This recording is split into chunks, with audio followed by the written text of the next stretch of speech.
Dave. Thank you for having me. So Dave Ray runs a business called Mind Masters.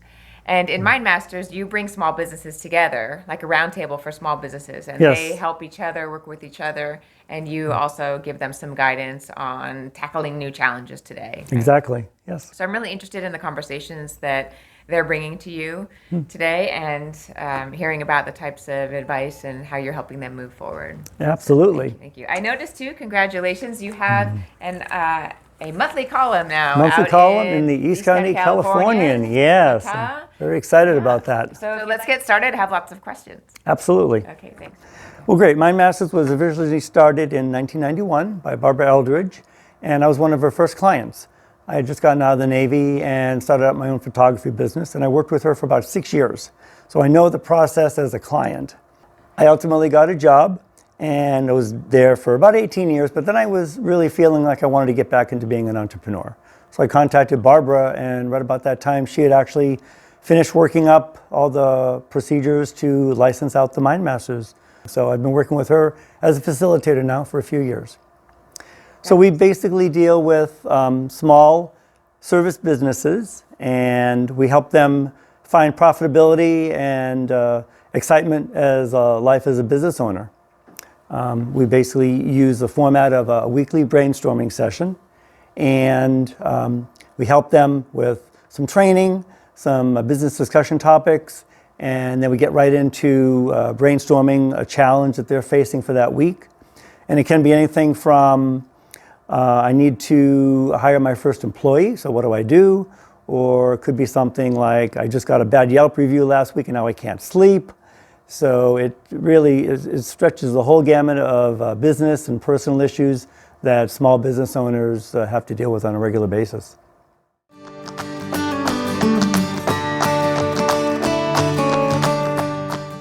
So I can say when I was a member back in the 90s, there was no social media really. So the conversations we're having now a lot of times deal with marketing and prospecting and using social media and technology to do that, to be more effective and more efficient. And there's so much to know. I mean, there's multiple platforms, and even within the different platforms, there's different types of software.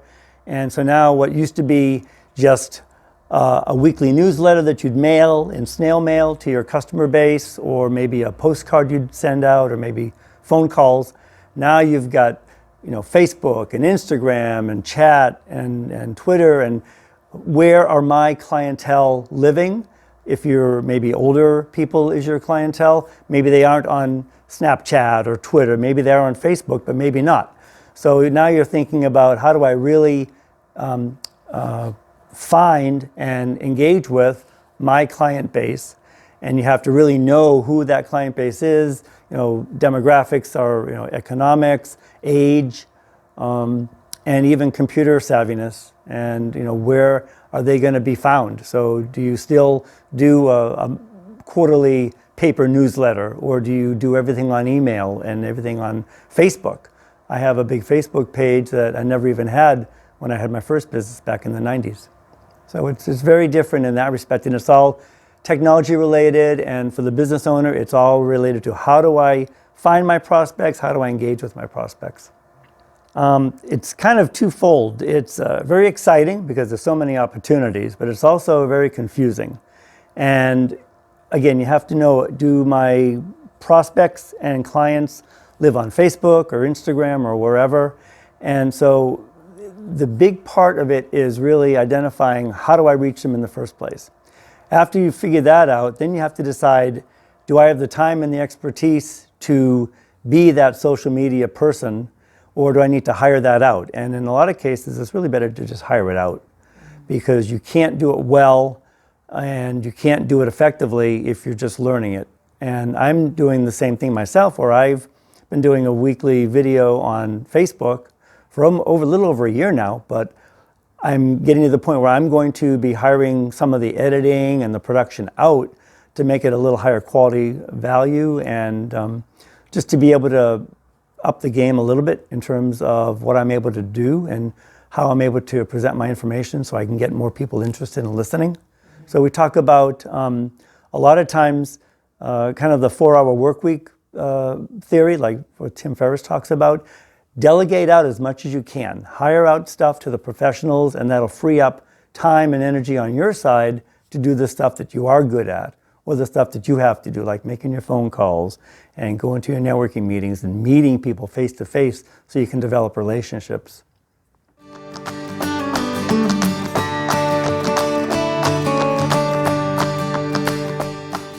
We talk about this a lot also, is being relevant to your customer base, being responsive to what they need and how they want to get it. So we do talk about things like customer surveys, and whether you're using technology like SurveyMonkey, or if you use MailChimp for your email, you can do surveys on MailChimp.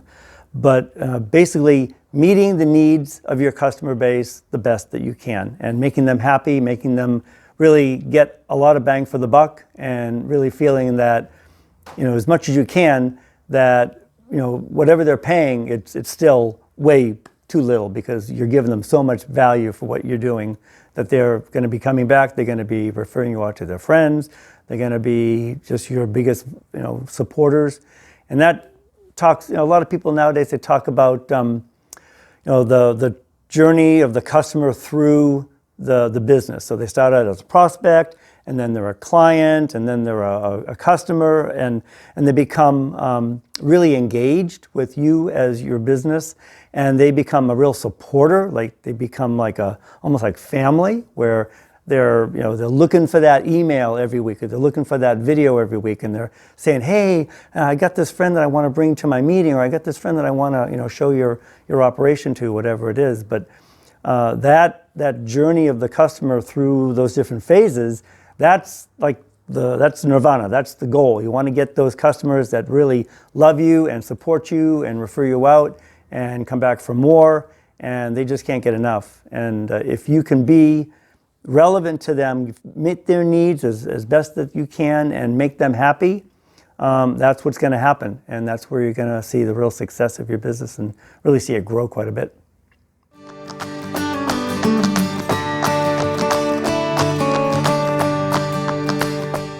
The thing that I really see from a lot of the people I talk with is making sure that you know and you exemplify your values as a business owner. The values start from what's important to you as a person, but as a small business owner, your business kind of is your personality, and you are your business. So if you have ever had a chance to take a values assessment to understand what is important to you in black and white, you'll see that everything that's happened in the past always falls into those issues. So if you're irritated by people who are late and you take your values assessment, it'll be clear that punctuality is one of your values. If you're irritated by things that are shoddy and things that fall apart a minute after you've bought them, you'll find out that one of your values is either excellence or something along those lines. So when you understand what your values are, then you can be clear on how you want to deal with people and who you want to deal with. So that goes into who you hire as employees, who you work with as vendors and partners, who you align with in terms of strategic alliances with other business owners, who you would refer business out to, and who you would hope that they would refer business to you. So the values is the big thing. And we do talk about that quite a bit in terms of having a mission statement and a value statement, having a vision statement in terms of where you want to see your business in 20 years. And it all goes back to the values is the big thing. There are a lot of them that they've just never thought about it. They were never really taught about that. There's no business school really to start up a business. So when you are a cake baker or a mechanic or a photographer, you start doing photography, you start fixing cars, you start baking cakes. But there's that whole sort of institutional thought process behind what you're doing that no one ever talks about. And they do talk about it like in business school, but it's in very theoretical terms. So that's another thing that we actually talk about in Mind Masters is doing vision statements, doing mission statements, taking values assessments, and figuring out what is going to be your unique selling proposition, your key to being unique and being really the one business out there that does exactly what you do, how you do it. I mean, it can be 1,000 photographers, it can be 1,000 cake bakeries, it can be 1,000 mechanics, but you're going to do what you do your way, and that's what's going to draw those clients to you because of your personality and the way you look at things and the way you attack problems. And that's going to be what gets you a real loyal client base.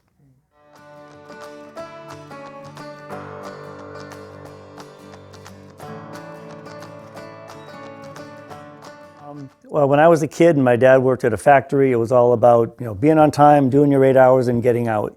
And there really was no real interest from the higher ups in the business on the employees, like the employee satisfaction and the employee fulfillment and that kind of thing. But now I think a lot of more businesses are realizing that they can get so much more out of the employees and they can make the business grow and be a lot better to meet their customers' needs by utilizing and taking advantage of, all the benefits and experience and expertise that the employees have. Because a lot of employees, they really want to see that they're contributing to some real goal, and they don't want to be just a number. They don't want to just be, an employee that's just doing manual drudge work all day long. They want to see that their efforts, whether they're in an office or out on a job site, building a home or whatever it is, that they're actually contributing to something that's kind of bigger than themselves.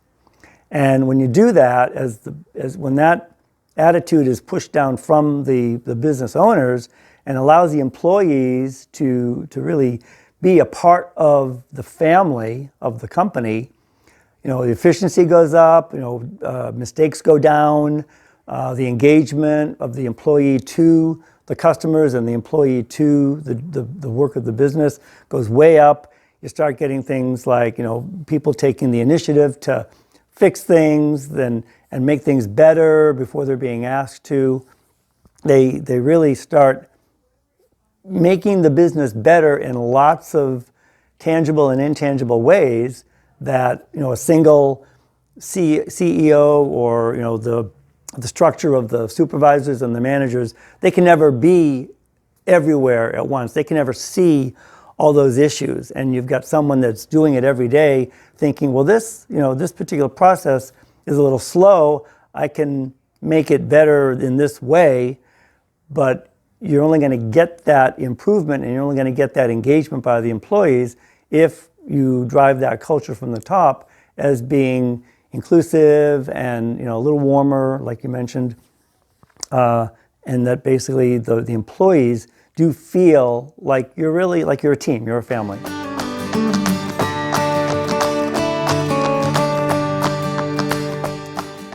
One of the big advantages of the small businesses is they're a lot more nimble than the big corporations. So in some cases, you might be able to get some feedback that something you're doing isn't really meeting your needs of your clients, and you can change it just like that. You can stop doing something today and start doing it differently tomorrow. Whereas the bigger corporations, they've got so many layers involved in what they do that it's usually a pretty lengthy process to make a change.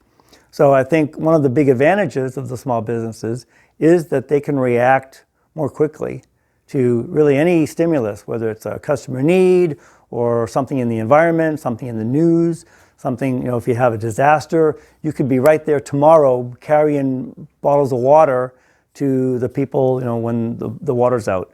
And you can basically not only make better decisions for your customers, but the stuff we talked about as far as visibility in the community. In some cases, the small businesses don't have a lot of advantages over the big corporations. But in some of those ways, like the nimbleness, that's something you really need to capitalize on.